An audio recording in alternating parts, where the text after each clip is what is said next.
팔체질 연구소 묵계 이상원입니다. 여러분, 우리가 흔히 먹는 태어민과 관련된 음식을 통해서 태어민 목체질 자가 진단을 해보도록 하겠습니다. 그런데 오늘 방송에서는 단지 태어민만이 아니라 태양인, 소양인, 소멸의 음식 반응까지 함께 다루어 보겠습니다. 그러니 다음에 설명하는 음식의 약성과 인체 반응을 토대로 여러분의 체질이 어디에 해당할지 한번 짐작해 보시기 바랍니다. 다만 반드시 미리 알고 있어야 할 내용이 있습니다. 체질 불문하고 매우 건강한 분이라면 다소 부담되는 음식을 먹더라도 불편함을 못 느낄 수 있습니다. 그럴 때는 체질에 이로운 음식인지 해로운 음식인지 구분이 잘 되지 않을 수 있겠죠. 그런 분들은 음식만이 아니라 다른 방법까지 함께 고려해서 본인 팔체질 자가진단법을 적용하셔야 합니다.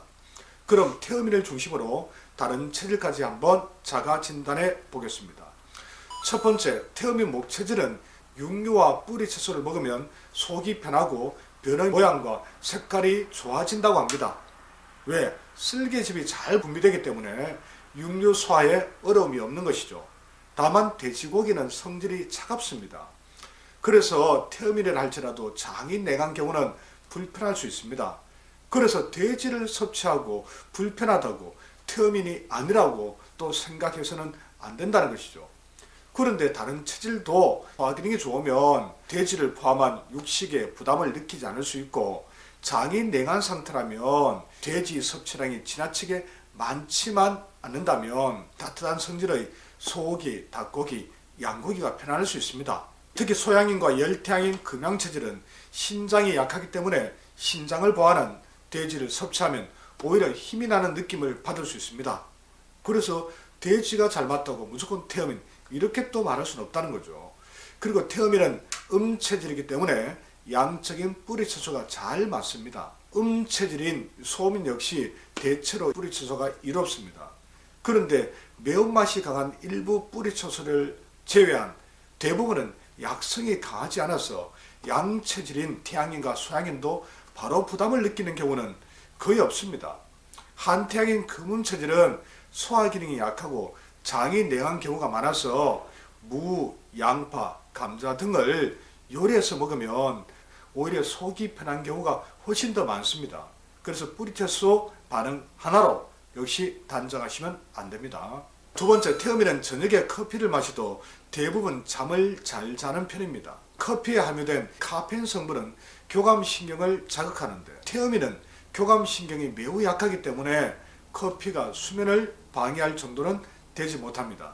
오히려 자율신경 조절과 즉 부족한 교감신경을 끌어올리고 또 심장의 박동력을 끌어올리는데 도움이 될 수도 있습니다. 다만 일부 비위가 약하거나 심장 둔걸음이 심한 태어민은 커피 좋다고 하지만 다소 불편함을 느끼는 분도 있습니다. 소양인은 본질이 음체질이기에 역시 교감신경이 약합니다. 소화력도 탁월해서 태어민처럼 대부분 저녁에 커피를 마셔도 부담을 느끼지 않는 경우가 매우 많습니다. 반면 태양인과 소민은 교감신경이 강해서 커피에 부담을 느끼는 경우가 많습니다. 다만 열태양인 금양체질은 비위가 좋죠. 그래서 커피조차 소화를 시켜버리기 때문에 50% 정도는 저녁에 커피를 마시고도 잠을 잘 잡니다. 한태양인 금음체질도 소화에 문제가 없는 분들은 또 교감신경이 그렇게 항진되지 않은 분들은 30% 정도는 수면 장애를 겪지 않습니다. 하지만 잠을 깊이 자는 데는 아무래도 영향을 받을 수밖에 없습니다. 세 번째, 태어민은 조금 맵게 먹으면 호흡이 편해집니다. 매운맛은 양적 성질이고 폐를 보호하는 작용을 합니다. 그래서 음체질에 폐가 약한 태어민이 매운맛이 가장 좋고 그 다음이 소민입니다. 그래서 매콤한 음식을 섭취하면 약하고 움츠러든 폐가 다시 강화되고 확장됩니다. 다만 위장에 문제가 있는 경우에는 위벽을 자극해서 불편함을 느낄 수도 있겠죠. 태양인과 소양인도 적당한 매운맛은 크게 불편하지 않습니다. 그리고 춥고 몸이 냉할 때는, 요즘 겨울추위죠, 이럴 때는 따뜻하게 해줘야 오히려 편안함을 느낄 수 있습니다.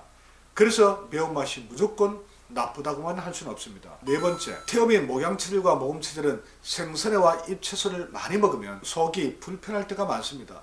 왜냐하면 둘 다 음적 성질이 강할 뿐만 아니라 간을 보호하며 폐를 위축시키기 때문입니다. 소면도 몸과 장이 냉해서 과하게 생선화와 잎채소를 많이 드시면 불편함을 느낄 수 있습니다. 다만 적당히 섭취한 잎채소는 배변 활동을 촉진합니다.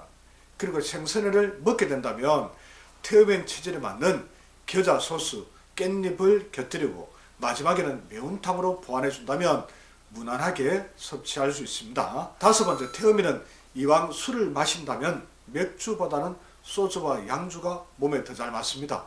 소주와 양주는 양적 성질이고 맥주는 차갑기 때문입니다. 그런데 장이 냉하지 않다면 맥주를 적당히 섭취하는 정도로는 크게 문제가 되지 않습니다. 불편하지도 않습니다.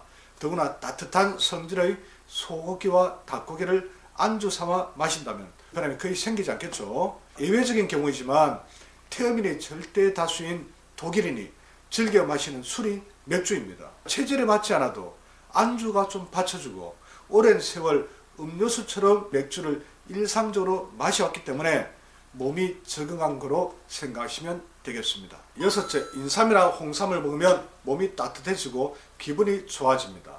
이 두 식품 역시 양적이고 폐를 보하는 작용이 강해 태음인이 가장 좋고 소음인이 그 다음입니다. 양적 소양인 즉 열소양 토음 체질은 열이 많아서 불편함을 느끼는 경우가 많습니다. 양적 태양인인 열탕인 금양 체질은 폐까지 강해서 더 불편합니다. 반면 음적 소양인인 한소양 토양 체질은 폐가 약하고 열기도 상대적으로 많지 않아서 편안함을 느끼는 경우가 오히려 더 많습니다. 그래서 음적 태양인 금음 체질은 열태양인 금양 체질보다는 폐가 덜 강하고 몸도 냉한 경우가 많습니다. 그래서 한 번씩 섭취하는 홍삼은 몸을 따뜻하게 하고 기분을 나게 하며 속도 편해져서 오히려 위로 느낌을 받을 때가 더 많습니다.